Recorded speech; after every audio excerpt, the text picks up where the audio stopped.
อ้าวเอาน่ะพ่อแล้วว่ะก้าวปลาน่ะได้เจ้าหยังใจพ่อเด้อ ปลามันอยากเข้าเลย ชนางก็ด้วยชนางก่อนเป็นชนางจะชิลงยอทามด้วยชนาง ลงบ่ ลงก็ลงบ่ได้ยากนักท แห่นี่คอยวาดได้แห่นี่ พวกปลาบ่อน บ่เฒ่า ได้แหละแห่ น้อยหนึ่งให้มันได้ใหญ่ได้ แต่ใหญ่ก็ยังได้10 ตอกยังว่า เอานั่นสิให้พ่อเฒ่าได้ชาวบ้าน ให้ชาวนางม นี่งมนํกันแล้วคนละส่วนนะ คอยให้พ่อเพชรลูกไปงมก่อน แล้วก็ให้ตู้โอลงม ดูให้ปลาดุกกระโบจับจับกับพ่อโอ้ เองเลี้ยวแล้ว โอ้ยบ่ยากดอกปลาดุกนี่บ่ชาวนางเขาจะเฮ็ดปลาดุกแล้วจะคุบลูกขี้ต้มโลด อ้าว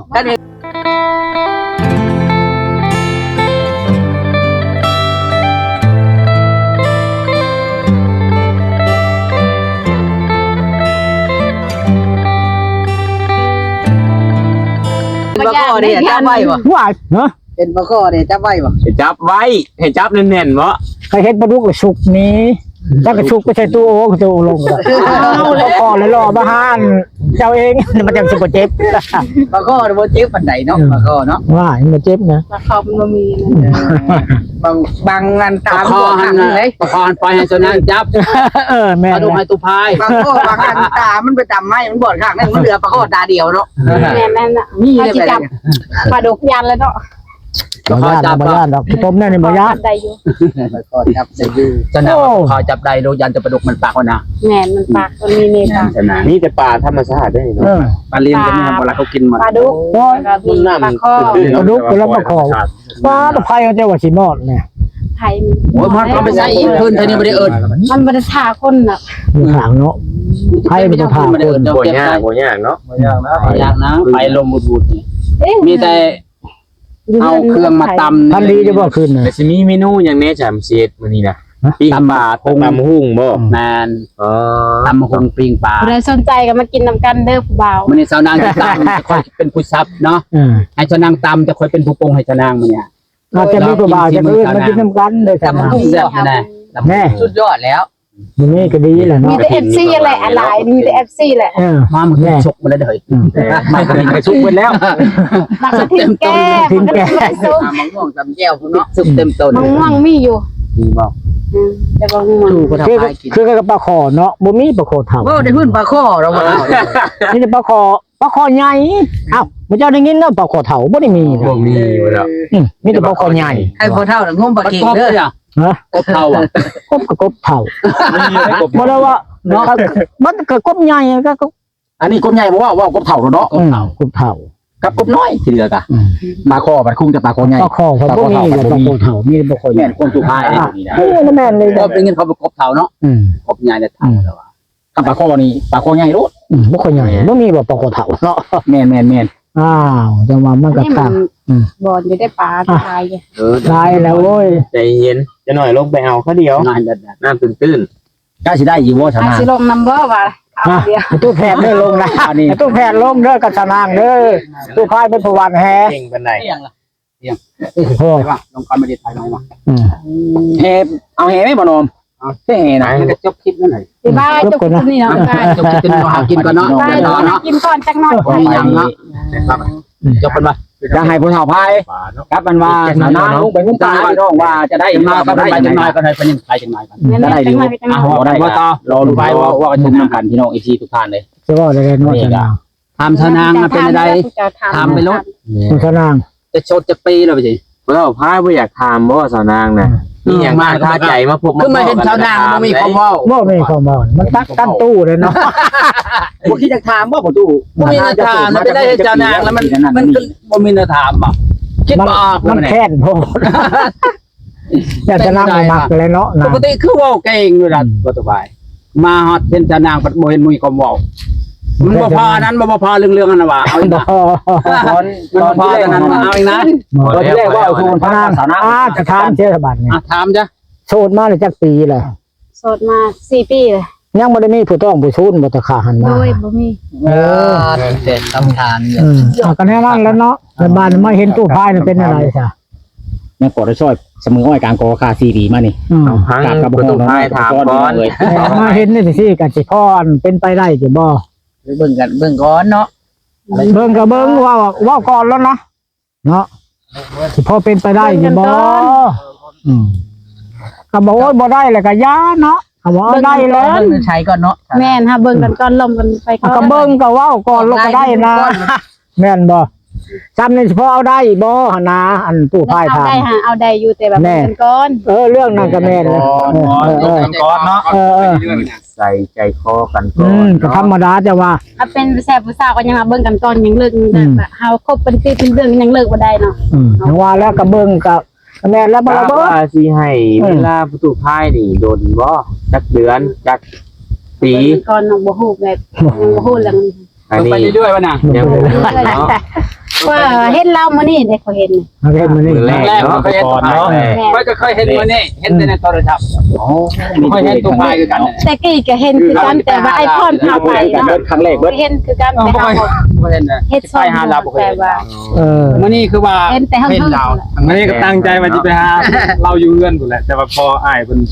ตามไปแต่พึ่เป็นว่าตามหา ตามแต่ขอแต่จีวิไล โตอันเขาอนุญาตพระกันแล้วบ่รู้ว่าเพิ่นเสียผัวหา มันจะตั้งใจมาหาเราอยู่แล้วมื้อนี้ เราอยู่บ้านเรา บ้านใด อยู่บ้านกุกแรงมานลั่น กูเลิกแล้ว ถามมาเป็นยังไงกันเนาะมันกันนะ เลิกกันเราบ่เข้าใจแบบเราปิดโมเราปิดโมปิดน้ำยา ตอนนั้นแหละ ดินหมากน้อยๆเนาะ เป็นนั่นเพ่งแล้วนั่นเพ่งมันแค่คัน แม่นบ่เว้าง่ายๆคือว่าต่างคนต่างฝ่ายด้วยความบ่เข้าใจกันเขาบ่ว่าว่าเพิ่น เพราะว่าในนั้นในนั้น ที่แล้วด่าเพิ่นอ่ะนะ มันจบไปแล้ว มันบ่ได้ผิดนะไปกันบ่ได้นะไปเชื่อ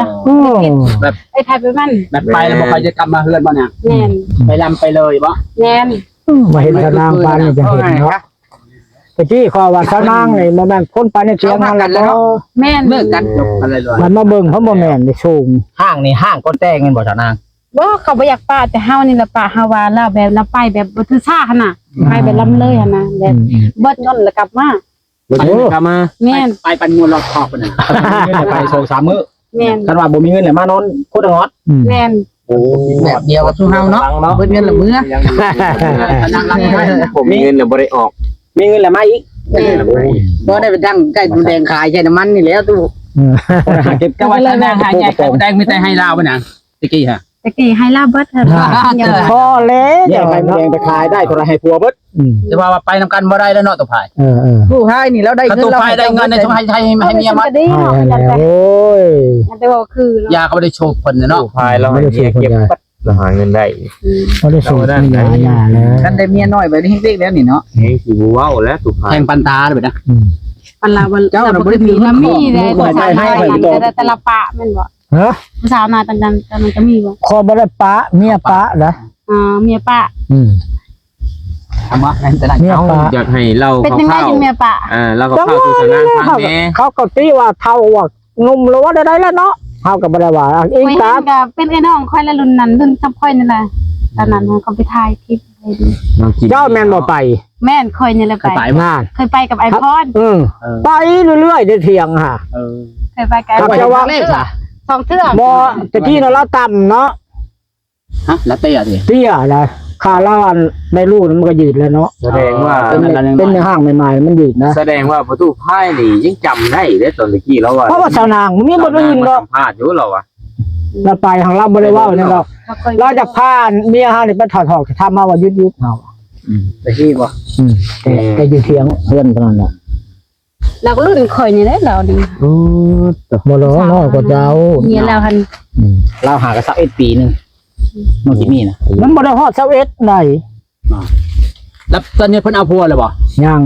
อยู่ชายกรุงเทพ อยู่ในหลักฐาน เด็กอยู่รักสาม ไปเวียงนี่ได้พ่อเฒ่าเอ้ยไปเวียง ไปเรื่องนี้เราบอกขึ้นเห็นบ่ เนี่ยถึงเวียงเอาไปถามเมื่อวานไปเฮ็ดหยังหลักฐานให้งานบ่คน ลงมาแต่เวียงแล้วก็มารักษา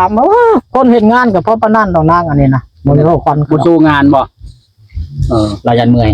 คนบ่สู้บ่สู้บ่ได้ในอัน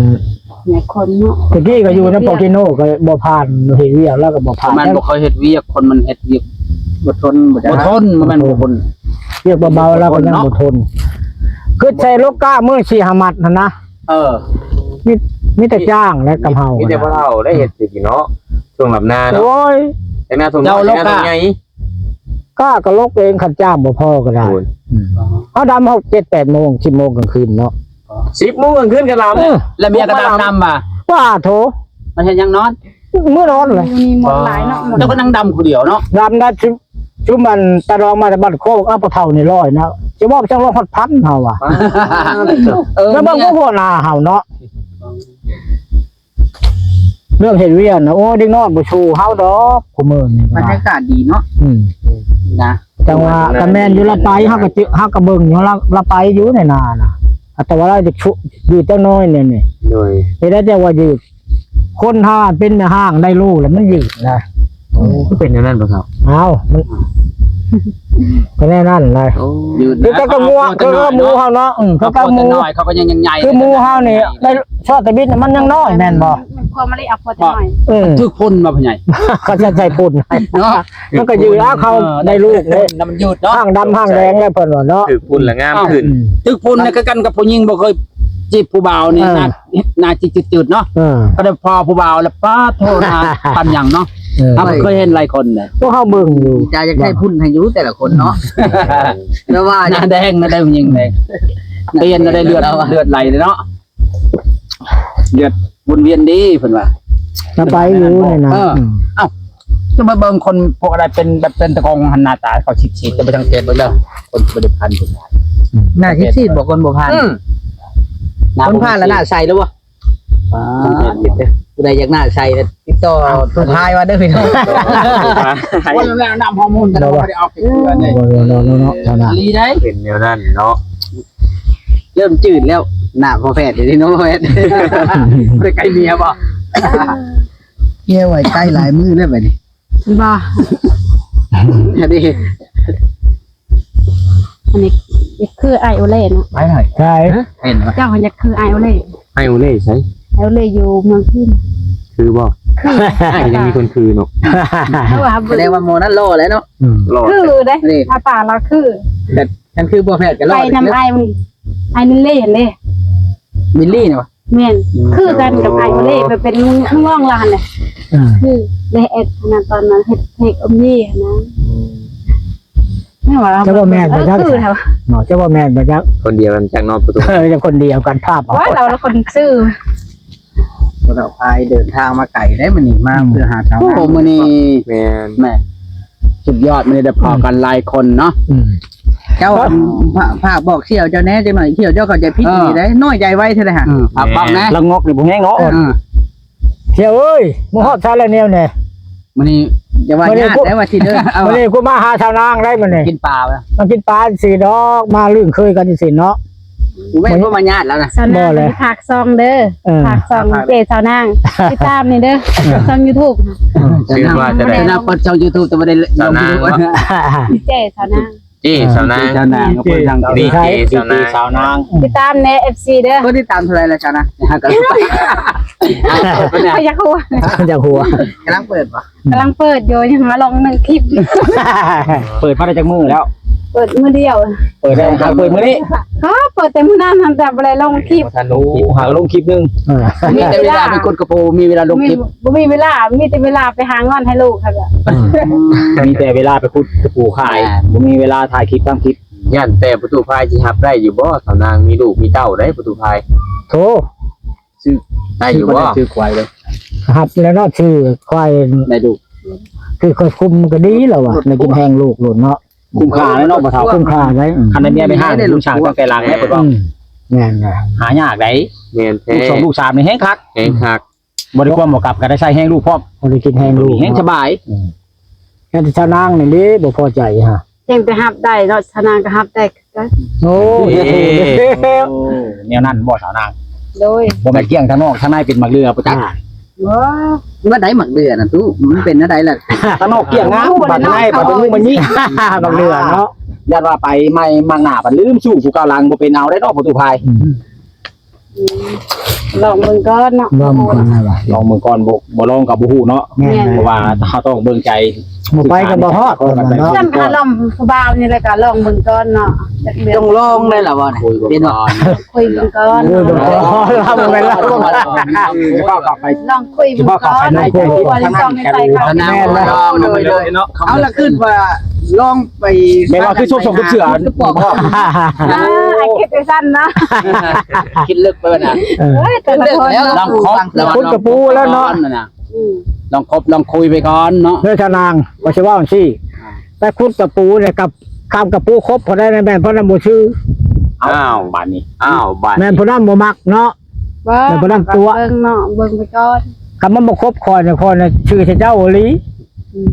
ปู เอา เนาะ แล้วออกกับปูพี่ตู้บ้านนี้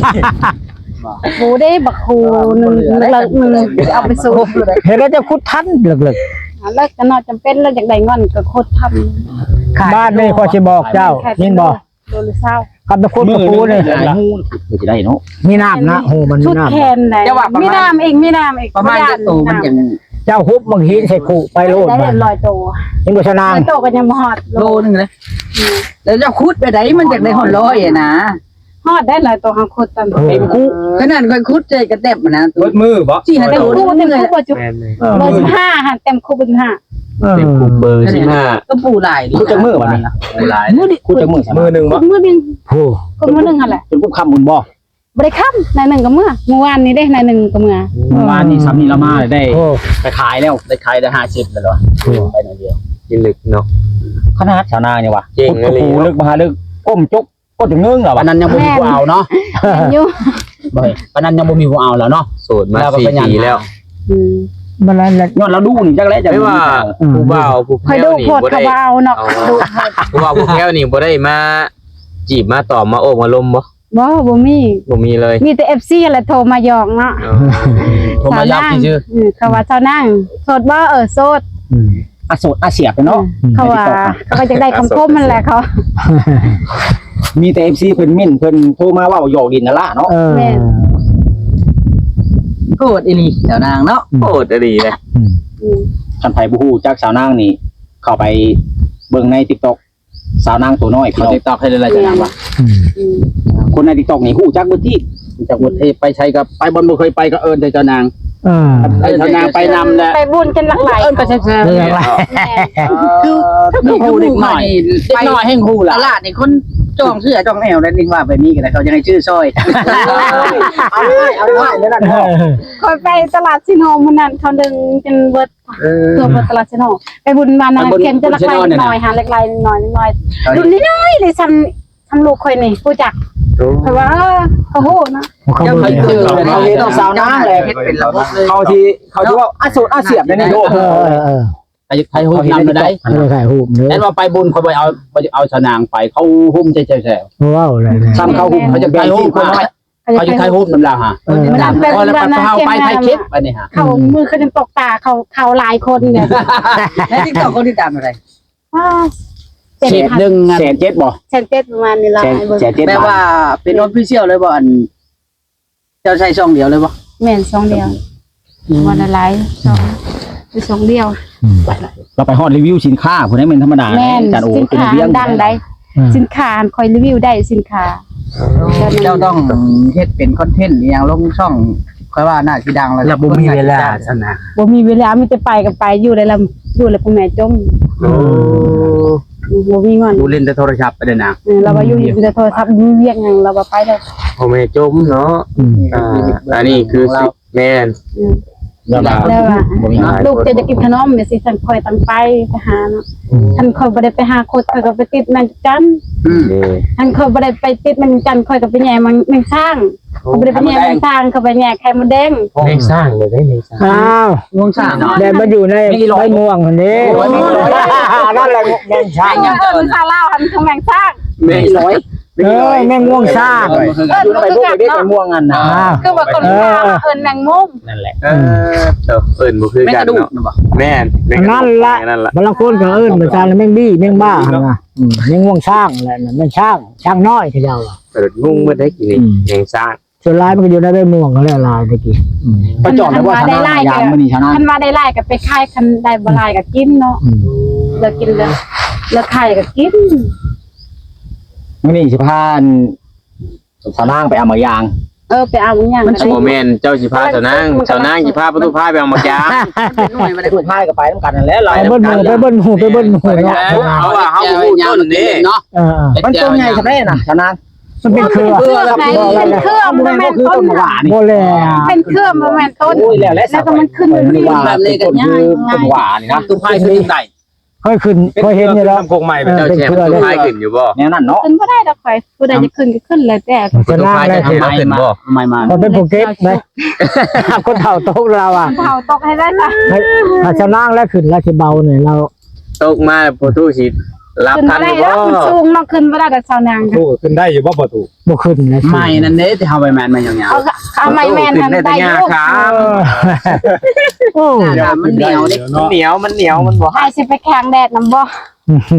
บ่ยันดำ ไม่ยันดำเนาะตู้แพทย์แล้วก็ยันดำนะ ย่านดำทนได้ใส่ทนดี คั สี น ทน ชา ได้ วนางในตากแดดตากฝน แบบ ตัว นั้น ได้ คือการ คือบ่ได้ แผน ดำ กัน กัน นะ นะ อันเนี้ย แต่บ่ดำ ตากคนชีวิตชาวนาคือกันนั่นแหละ ไปใส่บ่เคยใส่หมวกมันจะตากแดดเลย ขับตาแดดปานนี้ก็ยังหน้าขาวเปิ้นๆปานผู้สาวจักน้อย แม่นมันคนตากแดดคู่มือไปหาคูดในตากแดดคู่มือยอมนะ เจ้าก็ใส่กุ๊บนะบ้าน บ่ได้บ่ได้แบบมันหนักหัวมัน นะผม มัดคนบ่เคยใช้มันมัด โอ้มันมา ไปใส่แล้วก็มันมัดมันน่าขัวนั่งหยัง เคยใส่นี่พ้นบ่ได้ ใส่เสื้อ นะ กันยาวนี่ใช้ได้กลางคืนอยู่นอนได้ใส่ทรงกันยาวใช้ได้นอนเลย ตอนคืนนี่ใช้ได้ แม่นเอามาหาติดละเด้คันใช้หมวกใช้มันบ่ได้ใส่แบบตุก บ่เฒ่าใช่อยู่บ่เสื้อแขนยาวศพแขนยาวตอนคืน ว่า จะมักนอนใส่เสื้อแขนยาวบ่ นั่นแล้วมันจะอุ่นนี่ โอ้ ทำบ่เคยถอดแต่หาบ่ว่า ก็บ่รับนะครับ บ่รับเด้อบ่เฒ่า ก็หลับ นอนผู้เดียวตอนโชว์ก็ใช้บัดนี้บัดมีครอบครัวจะใช้ยาวไปชีบ่ ใช่แล้วเนาะ ใช่ เคยติดแล้ว ดูคลิปไปหาปลาน่ะ เดี๋ยว ไปหาปลามาไปไป จุกกินเมียบ๊ายบาย ใจนะ ไปหาปลากันเด้อบ๊ายบาย ไปหาติดตาม